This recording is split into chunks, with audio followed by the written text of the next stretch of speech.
السلام علیکم ورحمۃ اللہ وبرکاتہ۔ ہم کریں مطالب پاکستان زبان نحو کا سبق، اس کے تفصیلی سوالات ہم کر رہے ہیں۔ اس کا آخری حصہ ہے، باقی اس کے تمام سوالات کے جوابات ہم کر چکے ہیں۔ پلے لسٹ چیک کر لیجئے، شارٹ کوسچن، لانگ کوسچن، سب کچھ اس میں موجود ہوگا۔ آپ کو ہماری ویڈیو کیسی لگی، چینل ضرور سبسکرائب کریں، ویڈیوز کو لائک اور شیئر کیجیے گا۔ سوال نمبر 5 ہے، مشرقی پاکستان کی علیحدگی کے اسباب اور اہم واقعات بیان کریں۔ اس کا جواب یہ ہے کہ مشرقی پاکستان کی علیحدگی کے واقعات 1970 کے عام انتخابات کے بعد جب عوامی لیگ کو مشرقی پاکستان میں کامیابی حاصل ہوئی اور ملک کی جو بھاگ دوڑ ہے وہ عوامی لیگ کو نہ سونپی گئی تو مشرقی پاکستان میں امن و امان کی جو صورتحال ہے وہ خراب ہو گئی۔ اب ان حالات کو سنبھالنے کے لیے chief martial law administrator general Yahya Khan نے وہاں پر ایمرجنسی لگا دی۔ پاک فوج نے امن و امان کی صورتحال کو بہتر بنانے کی کوشش کی، لیکن حالات جو تھے وہ روز بروز خراب ہوتے چلے گئے، کیونکہ وہاں پر مفتی باہنی نامی تنظیم فسادات پھیلانے میں مصروف تھی۔ ان حالات میں 15 مارچ 1971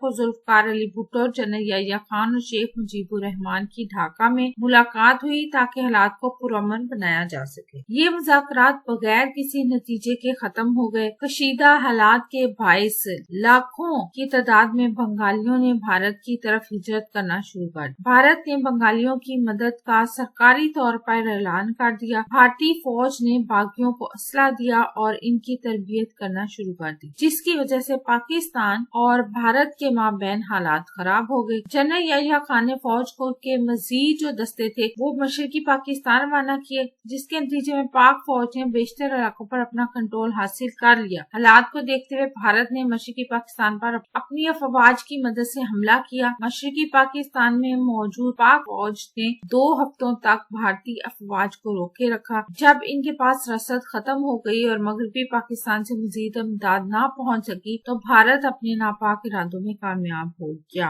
اس طرح 16 دسمبر 1971 کو مشرقی پاکستان ہم سے علیحدہ ہو گیا اور بنگلہ دیش کے نام سے علیحدہ ملک بن گیا۔ اب اس کی علیحدگی کے اسباب دیکھ لیتے ہیں۔ پہلا ہے جغرافیائی فاصلہ۔ مشرقی پاکستان اور مغربی پاکستان کے درمیان 1000 میل کا فاصلہ تھا۔ ان دونوں حصوں کے درمیان ملک بھارت تھا، جو کہ 1947 میں تقسیم ہند کے بعد سے ہی پاکستان کی سالمیت کو ہمیشہ سے اس کی خواہش تھی کہ نقصان پہنچائے اور وہ اسی کوششوں میں ہمیشہ مصروف رہا تھا۔ 1000 میل فاصلے پر واقع دونوں حصوں میں سیاسی ثقافتی رابطے رکھنا بہت زیادہ دشوار کام تھا۔ دونوں حصوں کی ثقافت بھی ایک دوسرے سے بالکل مختلف تھی۔ مشرقی پاکستان دوسرے صوبوں کے مقابلے میں معاشی طور پر پسماندہ رہا۔ اس سے مقامی آبادی میں احساس محرومی پیدا ہوا، جو مشرقی پاکستان کی علیحدگی کا ایک سبب بنا۔ دوسرا ہے تجارت اور ملازمت پر ہندوؤں کے اثرات۔ مشرقی پاکستان میں تجارت اور سرکاری جو ملازمتیں تھی اس پر کافی تعداد میں ہندو چھائے ہوئے تھے اور وہ ایک خاص منصوبے کے تحت لوگوں کے اندر علیحدگی کے جذبے کو ابھار رہے تھے۔ معاشی پسماندگی